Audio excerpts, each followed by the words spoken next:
Hello everybody, we are going to be talking about the 2022 Saskatchewan Roughriders and doing a review of their season. Before we start, I wanted to say please make sure to subscribe to me if you're new to my channel, whatever the case may be. I'd love to have you here along the way as I try to do this as a career.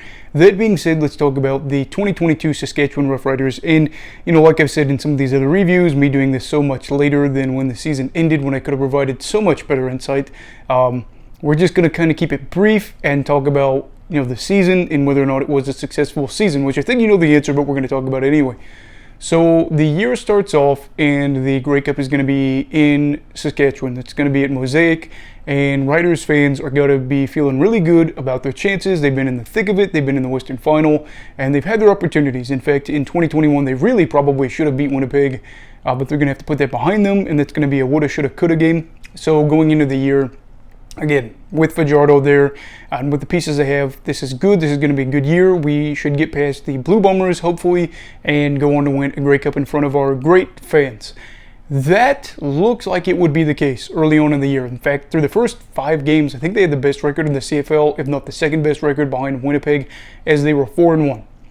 Then everything just started to fall apart. I know at some point Fajardo gets injured and he's dealing with that injury and trying to play with it, but it was a dumpster fire. So they go 4-1 to start the year, and then they end up, let's see, so 11.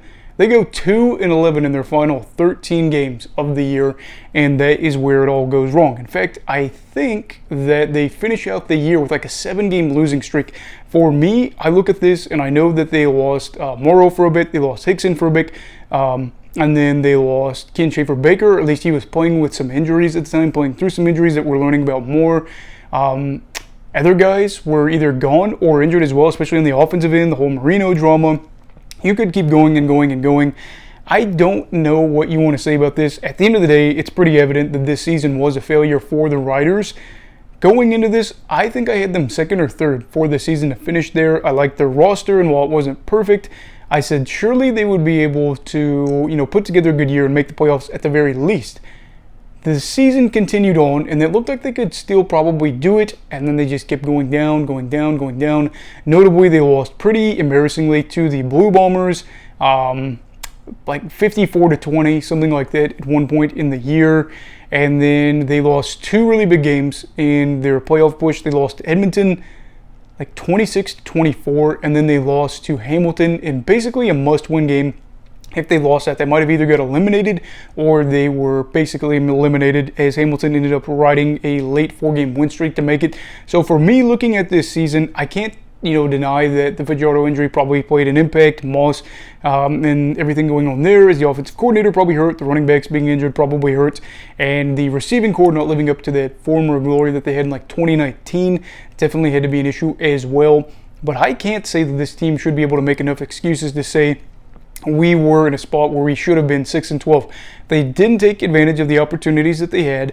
They just squandered the basically 2/3 or more of the season. To start off 4-1 and finish 6-12 is just really embarrassing. And I do know that everything wasn't perfect along the way, like I've said, but this is a team that has a fan base that's come to expect big things. They had the Grey Cup in their stadium, and they had been routinely a good squad for a while. And when they lost to Edmonton, I felt like that could have been it for them. And then the loss to Hamilton was just the final, nail in the coffin there for them. Their future is going to be totally different. The roster looks very different in some very key spots, as well as the coaching staff as well.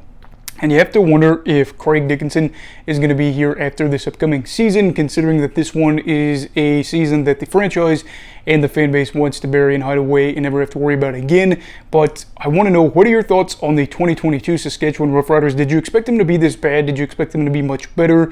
A playoff team? Did you expect them to win the Grey Cup? I'd really love to hear your thoughts down below in the comments. Also, please make sure to like this video if you enjoyed it. Subscribe if you're new. Everybody stay safe and have a great night.